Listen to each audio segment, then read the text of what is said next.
Hello दोस्तों, आज हम खोलेंगे उस काले सच को जो धर्म के नाम पर आपको बेवकूफ बनाता है। ये ढोंगी बाबा और मौलाना जो भगवान या अल्लाह का अवतार बनकर आपकी आस्था को लूटते हैं, आपके दुख और डर को अपना हथियार बनाते हैं। चाहे आप गांव के हो या शहर के पढ़े लिखे युवा जो सोशल मीडिया पर रील स्क्रॉल करता है, ये ढोंगी बाबा सबके लिए जाल बुनते हैं। तो तैयार हो जाइए, क्योंकि आज हम इनके काले सच का ऐसा पर्दाफाश करने वाले हैं कि आप हिल जाएंगे। और हाँ, सावधान हो जाइए, क्योंकि ये सच आपके होश उड़ा देगा।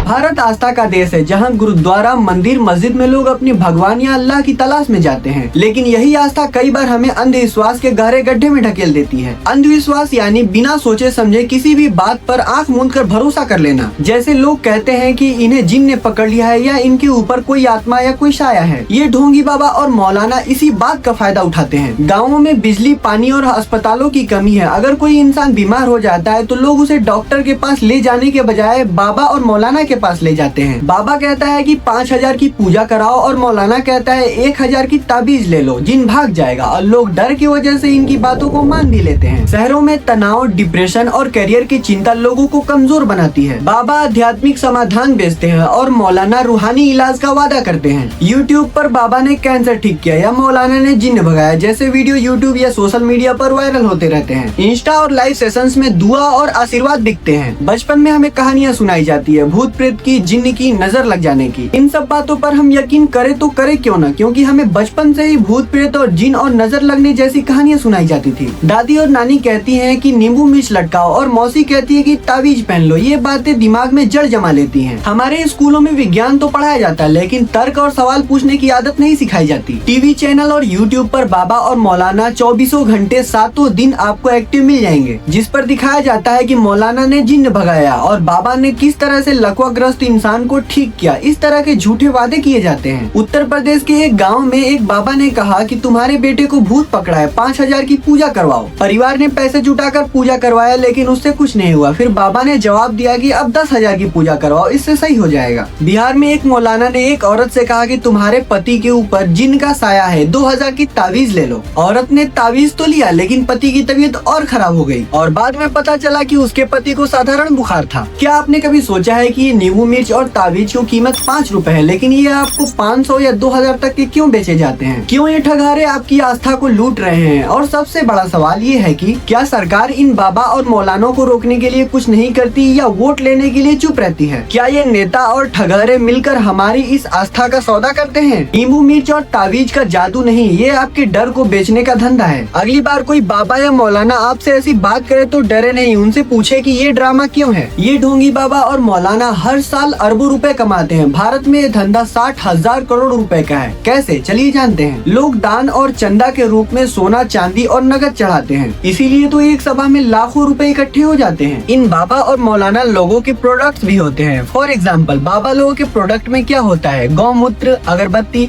और मौलाना लोगों के प्रोडक्ट में क्या होता है? ताबीज, रूहानी तेल, जो लाखों में बिकते हैं। इनका दूसरा भी बिजनेस है। बिजनेस का नाम है आश्रम और दरगाह। इनके आश्रम और दरगाहें 5 स्टार होटल जैसे होते हैं, जिसमें एक रात रुकने का किराया 10,000 रुपए से लेकर 50,000 रुपए तक का होता है। बहुत सारे केसेस और स्टडीज में मालूम हुआ है कि इन बाबा लोगों के नाम पर सैकड़ों एकड़ की जमीनें, लग्जरी बंगले और लग्जरी गाड़ियां होती हैं। जिसमें से एक केस है राम रहीम का डेरा सच्चा सौदा। इस केस के बारे में तो हर इंडियन को मालूम होगा, जिसमें हर साल राम रहीम बाबा 1,000 करोड़ रुपए से ज्यादा कमाते थे। इन राम रहीम बाबा का संपत्ति क्या था, ये भी जान लेते हैं। सैकड़ों एकड़ जमीनें, निजी हेलीकॉप्टर और 50 से भी ज्यादा लग्जरी गाड़ियां। अब इन बाबा के प्रोडक्ट की बात करते हैं, जिसमें होता क्या था? तेल, साबुन और मसाले। इनका एक साबुन 500 रुपए में बिकता था, जो मार्केट में 50 रुपए का भी नहीं था। ये बाबा बहुत रंगीले मिजाज के थे, इसलिए इन्होंने अपनी खुद की 5 फिल्में बनाई, जिसमें ये खुद हीरो हुआ करते थे और अपने भक्तों को इनकी टिकट खरीदने के लिए मजबूर किया जाता था। अब बात करते हैं आसाराम के साम्राज्य की। इनके 400 से भी ज्यादा आश्रम थे। सोचो, ये सैकड़ों करोड़ों रुपए कमाते थे। अब इनके प्रोडक्ट की बात करते हैं। इनके प्रोडक्ट में होता था दिव्य गौमूत्र। जी हाँ दोस्तों, दिव्य गौमूत्र, शुद्ध नहीं, दिव्य गौमूत्र।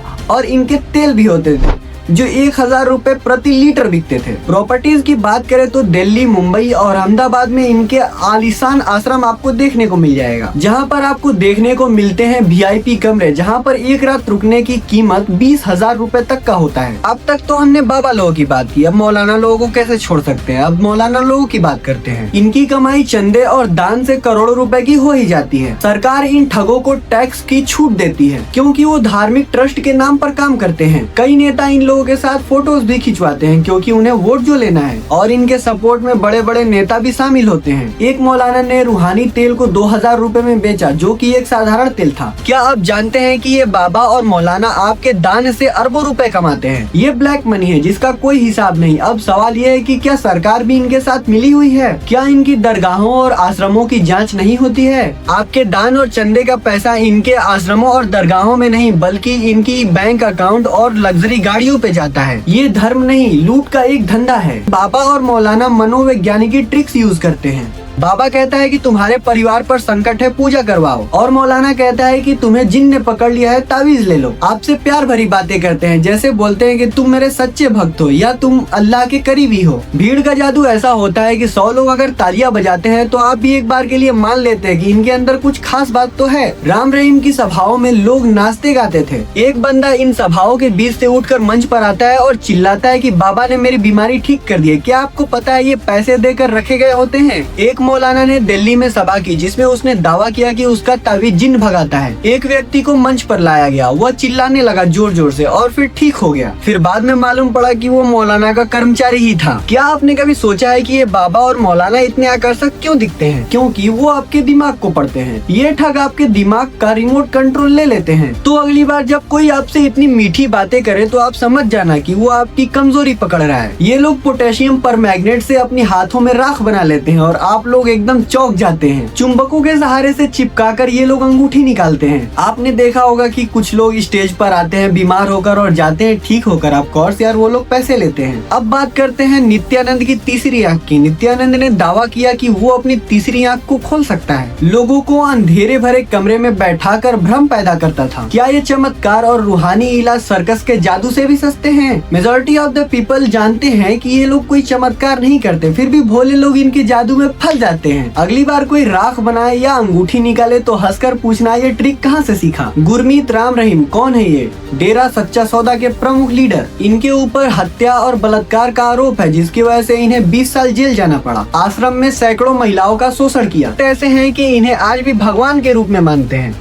आसाराम बापू कौन है? 400 आश्रमों के मालिक। नाबालिग के साथ बलात्कार करने की सजा में ये उम्र कैद काट रहे हैं। इनके भक्त ऐसे हैं कि कोर्ट के बाहर आज भी प्रदर्शन करते हैं। इन ठगों की वजह से बहुत सारे परिवार टूटे, बहुत सारे आत्महत्या हुई, फिर भी लोग इन पर आंख मूंद कर भरोसा करते हैं। ये लोग भगवान और अल्लाह का नाम लेकर लूटते हैं। सवाल ये है कि क्या हमारी आस्था इतनी कमजोर है? बाबा लोग इंस्टाग्राम पर लाइव आशीर्वाद बेचते हैं। मौलाना लोग यूट्यूब पर जिन भगाने की वीडियो डालते हैं और DM में तावीज बेचते हैं।